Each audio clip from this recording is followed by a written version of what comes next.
महिला डॉक्टरची हत्या की आत्महत्या असा सवाल खासदार सुप्रिया सुळे यांनी उपस्थित केलाय। विरोधकांकडून राजकारण सुरू असल्याचं फडणवीसांनी म्हटलंय।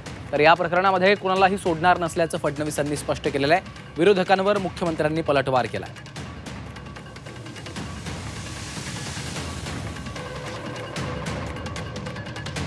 तर महिला डॉक्टरची हत्या की आत्महत्या असा सवाल खासदार सुप्रिया सुळे यांनी उपस्थित केलेला आहे। त्यावर आता मुख्यमंत्री देवेंद्र फडणवीसांनी पलटवार केलेला आहे। या संपूर्ण प्रकरणामध्ये दोषींना सोडणार नसल्याचं मुख्यमंत्र्यांनी स्पष्ट केलं आहे।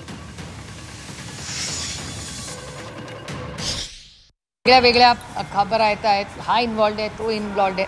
मला असं वाटतं एका मराठी महाराष्ट्रातल्या मुलीचा मृत्यू झालेला आहे, तो खून आहे काय हे पारदर्शकपणे ह्या राज्याच्या गृहमंत्र्यांनी राज्याला स्पष्टीकरण द्यावं। मला ह्याच्यात राजकारण आणायचं नाही। विषय अतिशय संवेदनशील आहे, कुणाची तरी लेक आहे ती। त्याच्यामुळे ते सगळे कागदपत्र गोळा करून काल माझे सहकारी मेहबूब शेखही तिथे गेले होते, मी कुटुंबाशीही बोलले। त्यामुळे मला असं वाटतं आपण सगळ्यांनी अतिशय संवेदनशील पद्धतीने त्या मुलीला न्याय कसा मिळेल ह्याच्यासाठी प्रयत्न।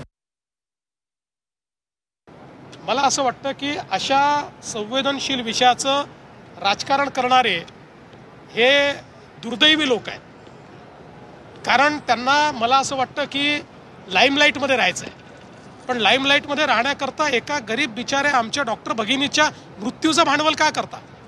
मी तुम्हाला सांगतो त्याच्यामध्ये कोणालाही सोडलं जाणार नाही। कडक कारवाई होणार, कोणाची चूक असू द्या त्याच्यावर कारवाई होणार म्हणजे होणार।